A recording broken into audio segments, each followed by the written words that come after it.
সবাইকে শুভেচ্ছা। আশা করি সবাই ভালো আছো। আজকে আমি তোমাদের অষ্টম শ্রেণীর ডিজিটাল প্রযুক্তি বিষয়ের সেশন 4 অর্থাৎ প্রথম যে শিক্ষণ অভিজ্ঞতা আছে সেটা সেশন 4 তথ্য সমন্বয় নিয়ে তোমাদের সঙ্গে আলোচনা করব। ঠিক আছে? তো আমরা প্রথমে যে বিষয়গুলো নিয়ে তোমাদের সঙ্গে কথা বলবো সেটি হলো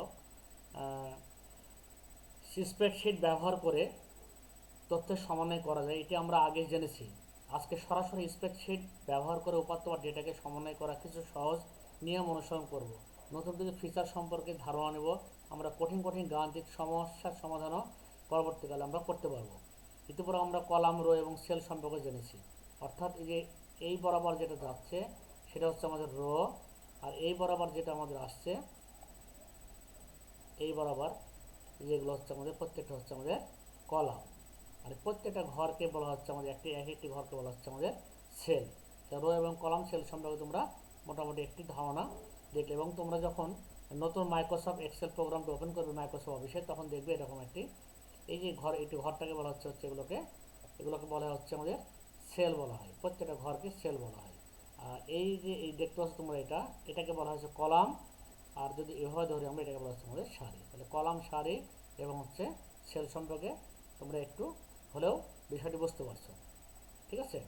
এখন আমরা স্প্রেডশিট শেখার জন্য আমরা বহুলভাবে অ্যাপ্লিকেশান এক্সেল এর মাধ্যমে অনুসরণ করবো। আসলে এক্সেলের মাধ্যমে কিন্তু আমাদের অনুসরণটা করতে হয়। এখানে A B C D F ঘরগুলো হচ্ছে কলাম। তাহলে A B C D F ঘরগুলো হচ্ছে আমাদের কলাম। আর 1 2 3 4 5 এই পুনঃপ্রমাণ দেওয়া আছে, এগুলো হচ্ছে আমাদের হচ্ছে রো। এই ঘরগুলোকে সেল বলা হয়, এক একটি ঘরকে সেল বলা হয়। যেমন এই সেলগুলোর নাম হচ্ছে A6। ঠিক আছে? ধরে এটাকে বলা হচ্ছে A6, এটাকে বলা হচ্ছে A6, এটাকে বলা হচ্ছে B6, এটাকে বলা হচ্ছে C6, এভাবে চলে যাবে। ঠিক আছে? আমরা এক্সেল ব্যবহার করে যোগ, বিয়োগ, গুণ, ভাগ অনুসরণ করব। এই কাজটি আমরা ক্যালকুলেটর ব্যবহার করে করতে পারি, তাই না? তাহলে কেন এক্সেল ব্যবহার করা শিখছি? কারণ এক্সেল একবার কোনো উপাত্ত বসিয়ে নিলে, একবার ফর্মুলা ব্যবহার করলে, একটি ফর্মুলা দিয়ে কয়েক সেকেন্ডের মধ্যে হাজার হাজার উপাত্তের গণনা করে ফেলতে পারি। ফর্মুলা কী তা একটু পরে আমরা জানবো। প্রথমে আমরা এক্সেলের যোগ, বিয়োগ, গুণ, ভাগ চিহ্নগুলো আমরা দেখে নেব। যোগের জন্য তো আমরা যোগ চিহ্ন ব্যবহার করি, বিয়োগের জন্য বিয়োগ চিহ্ন, গুণের জন্য আমাদের স্টার চিহ্ন ব্যবহার করতে হবে। গুণের জন্য আমাদের এই কস গুণটা এটা আমাদের কিবোর্ডে সাধারণত থাকে না। আর ভাগের জন্য আমরা স্ল্যাশ চিহ্নটা ব্যবহার করে করবো আমরা। তবে এখানে একটি ডাটা দেওয়া আছে, তোমরা দেখতে পাচ্ছ এখানে একটি স্টুডেন্ট ডাটাগুলো দেওয়া আছে এখানে। এভাবে কিন্তু আমরা কাজগুলো করতে পারি আমরা।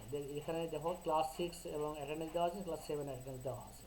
এখন 6 আর 7 অ্যাটেন্ডেন্স গুণ করে কী হবে সেটা আমরা দেখতে হবে, যোগ করলে কী হবে সেটা আমরা দেখতে হবে। আমরা এখানে একটি কাল্পনিক স্প্রেডশিট নিয়েছি, যেখানে এ কলামে আছে ষষ্ঠ শ্রেণীর শিক্ষার্থীর নাম, বি কলামে আছে উপস্থিত সংখ্যা, সি এতে আছে একই শিক্ষার্থী সপ্তম শ্রেণী এবং ডিতে আছে সপ্তম শ্রেণীর উপস্থিত সংখ্যা। আমরা একই রকম শিট বানিয়ে নিতে পারি, এই শিটের উপরে আমরা অনুসরণ করব।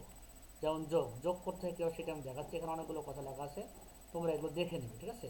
সাম চিহ্ন দিয়ে যোগ করা যায়, অথবা আমরা যোগ চিহ্ন দিয়েই কলামগুলোকে বা রোয়ের যে রোয়ে যেটা আছে সেটা দিয়ে আমরা কিন্তু করতে পারি। আমি দেখাবো কিছু উপরে। এই যে এই সামটা হচ্ছে এই জায়গায় আছে। তোমরা যদি দেখো টুলবারের উপরে যে কম্পিউটার যে দেখতে পাবে, এই যে আমরা এক্সেল যখন ওপেন করতে পারি, এই যে টুলবারে এখানে তোমরা দেখতে পাবে যে সাম অটোশন দেওয়া আছে এখানে। ঠিক আছে? এখান থেকে আমরা করতে পারি।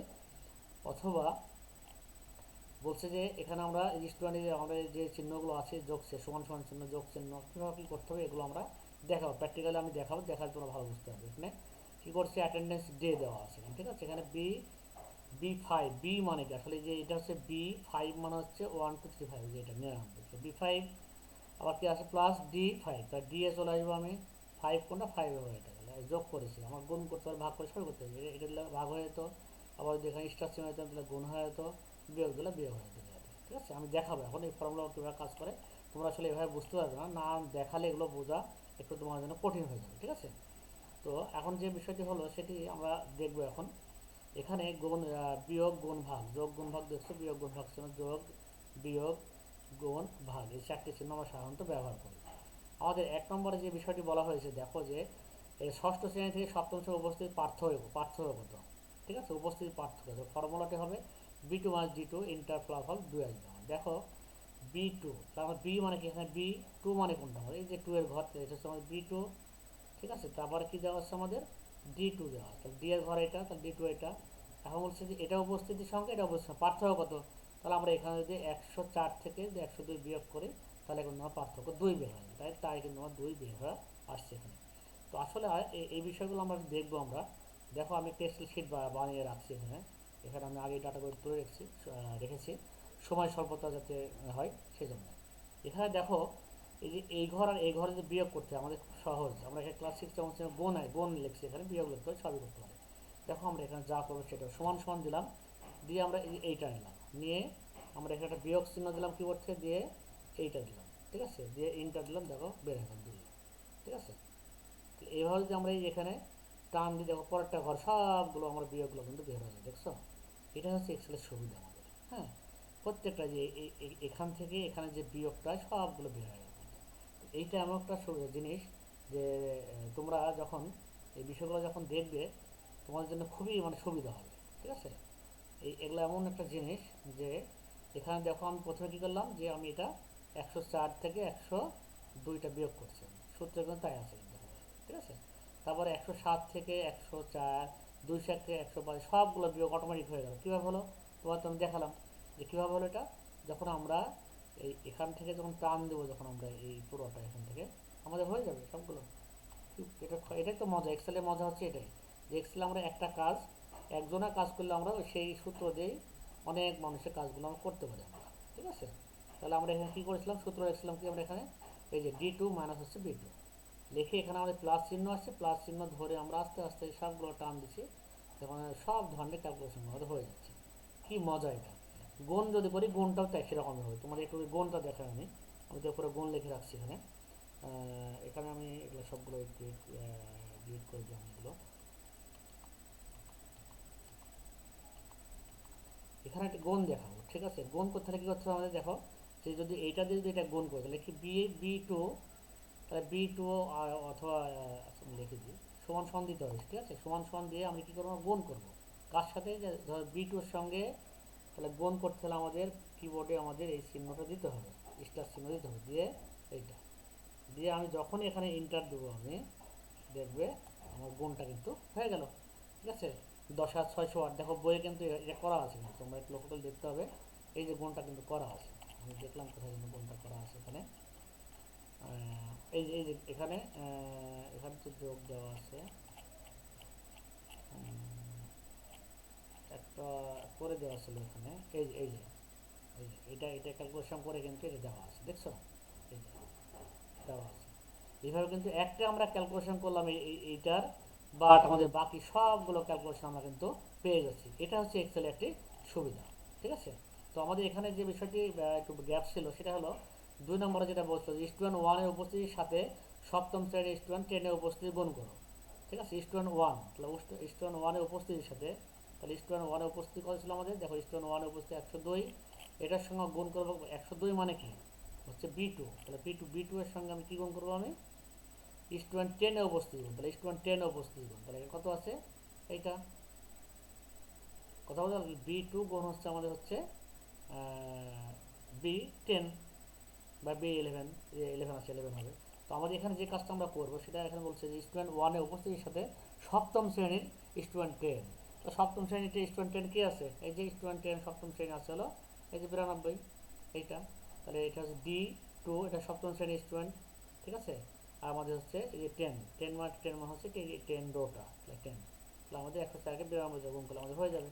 তো আমরা যে কাজটা করছি আগে আমি করে রাখছি এটা তোমাদের সুবিধার্থে, যে B2 আমি প্রথম কী করেছি, B2 লিখছি, গুণ দিয়েছি, গুণ দিয়ে কত করছি আমি D11, দেখো আমাদের কিন্তু D11-এ আছে কিন্তু এটা, সেই কারণে কিন্তু আমরা D11 আমরা রাখছি এখানে। দেখো এটা আছে হলো এই যে স্টুডেন্ট 10 বলেছে আমাদের 10, ঠিক আছে। এই 10 স্টুডেন্ট কিন্তু আমাদের 109, এখানে কিন্তু আমার দেখাচ্ছে কিন্তু 11 সিরিয়াল, কিন্তু আমাদের স্টুডেন্ট 10-এর কথা বলছে, সে কারণে আমরা এটার সাথে এটা গুণ করছি, ঠিক আছে। এইটা তাহলে যে এইটা একসাথে আমরা এটা গুণ, তাহলে এবার ক্লিয়ার হয়েছে মনে হয়, ঠিক আছে।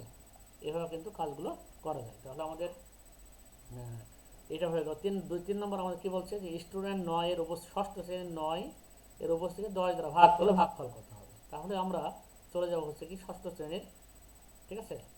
আমরা চলে যাব তাহলে কোথায়, এখানে কি বলছে আমাদের ষষ্ঠ শ্রেণীর স্টুডেন্ট 9, ষষ্ঠ শ্রেণী হচ্ছে আমাদের স্টুডেন্ট 9, স্টুডেন্ট 9 মানে হচ্ছে আমার এটা, ঠিক আছে, স্টুডেন্ট 9 এইটা ষষ্ঠ শ্রেণীর 9, তাকে কী করতে হবে আমাকে স্টুডেন্ট 10-এর উপস্থিতি গুণ করতে হবে। স্টুডেন্ট 10-এর উপস্থিতি কত, স্টুডেন্ট 10-এর উপস্থিতি, তাহলে ষষ্ঠ শ্রেণীর স্টুডেন্ট 9-এর উপস্থিতিকে 10 দ্বারা ভাগ করতে হবে, তাহলে ভাগফল 10ই হবে। তাই হবে। দেখো তাহলে কীভাবে হয়। এখানে আমার যেটা কত আছে আমাদের ষষ্ঠ শ্রেণীর স্টুডেন্ট 9-এর উপস্থিতিকে 10 দ্বারা হবে। 9 মানে কি, ষষ্ঠ শ্রেণীর স্টুডেন্ট হচ্ছে 9, 100 ভাগ 10, তাহলে আমাদের যদি 100 যদি আমি ভাগ দিই 10 দিয়ে, কত হবে আমার 10ই হবে। ঠিক আছে, তো এটাও আমরা রেডি করে রাখছি, আমরা ক্যালকুলেশন করে রাখছি যে B10 ভাগ হচ্ছে B ভাগ শুধু 10, তাহলে কিন্তু আমাদের ভাগগুলো কিন্তু হয়ে গেল। আমরা এখান থেকে আমরা কিন্তু ক্লিয়ারলি কিন্তু এই বিষয়গুলো আমরা করতে পারছি। এখানে খুব বেশি প্রবলেমটা কিন্তু আমাদের হচ্ছে না কিন্তু আমাদের। ঠিক আছে, তো যে বিষয় নিয়ে আমরা কথা বলছিলাম সেটা হলো যে আমাদের এখানে এই গুণ ভাগ নিয়ে আমরা কথা বলছিলাম। স্প্রেডশিটের যে আমাদের যে বিষয়গুলো ছিল আমাদের, সেটা নিয়ে আমরা কিন্তু কথা বললাম। ঠিক আছে, তাহলে আমরা সেশন 4-এ আমাদের যে বিষয়টি ছিল আমাদের আজকে, এই স্প্রেডশিটের যে বিষয়গুলো ছিল সেগুলো তোমাদের আমি দেখালাম। তো আগামী আমরা ক্লাসে আমরা সেশন 5 নিয়ে তোমাদের সঙ্গে কথা বলবো, সেটি হলো স্প্রেডশিটে গণনার জাদু। ঠিক আছে, এই বিষয় নিয়ে তো আমরা সেশন 5-এ আগামী ক্লাসে তোমাদের সঙ্গে আমি কথা বলবো। তো আজকে এখানে শেষ করছি। সবাইকে ধন্যবাদ। আল্লাহ হাফিজ।